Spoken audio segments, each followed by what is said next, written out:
जो बात मैं आपसे कह रही हूँ वो बिल्कुल सच है। तो बेसिकली मैं रांची से हूँ, मेरा जन्म रांची में हुआ और मैंने पढ़ाई भी अपनी स्कूलिंग क्लास 10 और +2 दोनों रांची से किया। उसके बाद मैंने बीआईटी मिश्रा से मैंने इंजीनियरिंग की है। मैं बैकग्राउंड से एक इलेक्ट्रॉनिक्स इंजीनियर हूँ और इंजीनियरिंग करने के बाद एक कंपनी में मेरी नौकरी भी लगी। मैंने 6-7 महीने काम भी किया, लेकिन लगा कि ये शायद काम जो है ये मुझे अच्छा नहीं लग रहा है, मतलब this is not what I wanted to do. Civil services करने की इच्छा थी, एक कोशिश करने की एक चाह हमेशा से रही थी और ये मुझे भी लगता था कि बहुत टफ है, बहुत डिफिकल्ट है। लोग 3 बार देना होता है, 4 बार देना होता है और वो उतनी मेहनत और उतना आप कह सकते हैं उतना धैर्य रखना एक बहुत इम्पॉर्टेंट चीज है कि उस लेवल का पेशेंस रखना या उतना मतलब स्ट्रांग होना। तो मेरे मन में भी बहुत सारे ऐसे डाउट्स थी, लेकिन फिर भी लगा कि नहीं, एक बार कोशिश करनी चाहिए। और फिर मैंने अपना जॉब छोड़ा और मैंने 8 से 9 महीने घर पर बैठ के पढ़ाई की पहले, क्योंकि जो लोग सिविल सर्विसेज को थोड़ा बहुत भी समझते हैं उसमें आप जानते हैं कि मतलब कोई सिलेबस नहीं होता है। यूपीएससी में कोई सिलेबस नहीं है, it is everything under the sun. मतलब आप सूरज के नीचे जो भी सोच सकते हैं इस यूनिवर्स में, इस ब्रह्मांड में, वो सब कुछ सिलेबस है। मतलब आप कुछ भी पूछा जाता है, कहीं से भी पूछा जाता है, there is basically no syllabus. हम लोग यूपीएससी में कहते हैं कि it is the syllabus is everything under the sun. मतलब सब कुछ ही आपको जानना है, पूछ कुछ भी सकते हैं। अब सब कुछ जानना पॉसिबल तो है नहीं, इम्पॉसिबल है। इनप्रैक्टिकल सी बात है कि मुझे सब कुछ पता है। हम सब मतलब ऐसा कोई भी व्यक्ति नहीं है इस पूरे संसार में जिसको सारी चीजें पता है। आप हो, हम हो, कोई भी यहाँ पर हो, हम लोग ये कोई नहीं कह सकता है कि मैं सर्वज्ञानी हूँ, कोई भी ये कह नहीं सकता। तो यूपीएससी में क्या है कि हम लोग ये कहते हैं, एक और बहुत अच्छा कोट मतलब एक सेइंग है कि it is not about what to study, it is about what not to study.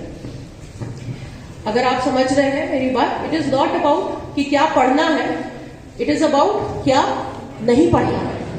तो मतलब इसका मतलब ये है कि आपको ये समझना है कि क्या चीजें हम लोग छोड़ सकते हैं, क्योंकि पढ़ना सब कुछ है। मतलब अगर वैसे बोले तो कोई, जैसे मैंने बोला, कोई कह नहीं सकता है कि आप ठीक है ये मत पढ़िए, ये आपसे नहीं पूछा जाएगा, कोई ये नहीं बताएगा। तो दैट स्मार्टनेस और वो एक जो टैलेंट है, वो जो स्किल है, ये डिफरेंशिएट करना कि हाँ प्रायोरिटी क्या है, क्या चीज इंपॉर्टेंट है, क्या चीजें इंपॉर्टेंट नहीं है और किन चीजों को छोड़ा जा सकता है, प्रोबेबिलिटी किन चीजों क्वेश्चंस आने की, किन सब्जेक्ट्स या किन टॉपिक्स की नहीं है। तो it is about what not to study, because जो पढ़ना है वो सब कुछ है। तो ये भी एक बहुत इंपॉर्टेंट एक कॉन्सेप्ट होता है सिविल सर्विसेज के लिए कि ये हम लोग को अंतर इसमें मतलब डिफरेंस मतलब हम लोग को डिफरेंशिएट करना ये बहुत जरूरी है। तो इंजीनियरिंग के बाद फिर मैंने, जैसे मैंने बताया, मैंने सेल्फ स्टडी किया 8-9 महीने। एनसीईआरटी और जो बेसिक्स होती हैं क्लास 6 से लेकर क्लास 12 तक, कहा जाता है कि science, maths, English, economics, geography, history की जो बेसिक एनसीईआरटी लेवल की बुक्स हैं उसे पढ़ना होता है। और फिर कुछ यूपीएससी की जो किताबें होती हैं, कुछ कॉन्स्टिट्यूशन से रिलेटेड, पॉलिटी से रिलेटेड जो बेसिक किताबें सब्सक्राइब हैं, उन सब का अध्ययन किया। और उसके बाद मैंने प्रीलिम्स निकाला, मेंस भी निकाला और फिर इंटरव्यू भी निकाला। मेरा पहला अटेम्प्ट था, मेरा फर्स्ट अटेम्प्ट था। और ये चीज तो सबसे पहले, अभी आप लोग उस स्टेज में है कि अब मतलब आज ही शाम को आप सब अपने घर जाके आधे घंटे के लिए बैठिए, शांति से बैठिए और अब सोचिए कि मतलब आप किस चीज में अच्छे हो, किस चीज में आप थोड़ा वीक हो। और कोई गलत नहीं है, हम सब में वीकनेस है, हम सब में कुछ ना कुछ कमियां हैं, मेरे में भी थी। तो मैंने उस पर वर्कआउट किया और जो मेरी स्ट्रेंथ्स थे वो मेरा स्ट्रेंथ, मुझे पता है मेरा स्ट्रेंथ है, तो उस पर कम एफर्ट डाल के मैंने उस चीज को प्लान आउट किया, अपने स्ट्रैटेजी को अकॉर्डिंगली मतलब प्लान आउट किया और उस हिसाब से प्रिपरेशन किया। ये आपके किसी भी एग्जामिनेशन के लिए बहुत इंपॉर्टेंट है। It is not specific to civil service. अभी आप +2 के एग्जाम देंगे या मैट्रिक का एग्जाम देंगे, जो भी एग्जाम, अपकमिंग एग्जाम, अपने प्लानिंग, अपने स्ट्रैटेजी को उस हिसाब से आप लोग प्लान आउट करिए और उसी तरह से इंप्लीमेंट करिए। This is very important. ये सबसे इंपॉर्टेंट टिप है, सबसे इंपॉर्टेंट एडवाइस है मेरा। जिससे कि आप लोग अच्छे फ्लाइंग कलर्स के साथ किसी भी एग्जाम को, किसी भी कंपटीशन को आप लोग आगे पास कर पाएंगे या उसमें सक्सीड कर पाएंगे। तो इसके बाद फिर जैसे मैंने बताया कि रिजल्ट था, तो एक बहुत इंटरेस्टिंग स्टोरी है, मतलब this is just to motivate you. उस दिन भी मैंने टाउन हॉल में ये स्टोरी बताई थी, और ये this is just to like आपको थोड़ा अच्छा फील कराने के लिए, क्योंकि मुझे बहुत अच्छा फील हुआ था। सो रिजल्ट था 12 जून 2014, 12 जून 2014 को फाइनल रिजल्ट आना था हमारा यूपीएससी का। तो सिटिंग विद द लैपटॉप और वेबसाइट पे, मतलब न्यूज में आया कि सिविल सर्विसेज की परीक्षा घोषित कर दी गई है, और वेबसाइट पहले पीआईबी प्रेस इंफॉर्मेशन ब्यूरो के वेबसाइट पे सबसे पहले रिजल्ट आता है, यूपीएससी के वेबसाइट पे आता है। तो मैंने खोला, फिर करीब 900 की लिस्ट थी, 900,000 मतलब कैंडिडेट्स की लिस्ट थी। तो मैंने नीचे से देखना शुरू किया, मतलब कि नीचे से देखते हैं, मतलब लास्ट पेज से। तो फिर लास्ट पेज से आई वाज स्क्रोलिंग, देखते गए तो 300 मतलब 989 ऐसा कुछ रैंक से स्टार्ट था। फिर आई वाज लुकिंग, मतलब पेज ऊपर स्क्रॉल कर रहे थे लैपटॉप पे, और फिर 300-400 के आसपास तक मैंने अपना नाम ढूंढा, अपना रोल नंबर ढूंढा। मेरा नाम भी बहुत यूनिक सा है, तो दिख जाता है, तो मतलब मुझे अपना नाम नहीं दिखा 300-400 तक। तो मेरे पापा बैठे थे बगल में, माय फादर वो सिटिंग। तो मैंने बोला कि मतलब इस बार लगता है नहीं क्वालिफाई हो। चलिए कोई बात नहीं, मतलब my father my parents have been very, so कोई इशू नहीं है, ठीक है। थोड़ा सा बुरा लगा, लेकिन मतलब हमको लगा ठीक है, अगली बार एक बार फिर देंगे, फर्स्ट अटेम्प्ट है, एब्सोल्युटली नो इशू। फिर मैंने सोचा ठीक है, एक बार F5 करते हैं। F5 पता है आप लोग को? बोलो क्या होता है F5 से? नहीं, रिफ्रेश नहीं होता है, सर्च ना। F5 अगर आप करोगे तो फिर सर्च करने का वो एक कॉलम खुलता है। तो मैंने F5 दबाया सर्च करके, फिर मैंने अपना नाम टाइप किया, और फिर मतलब जो कर्सर है that rushed to the first page and stopped at 36।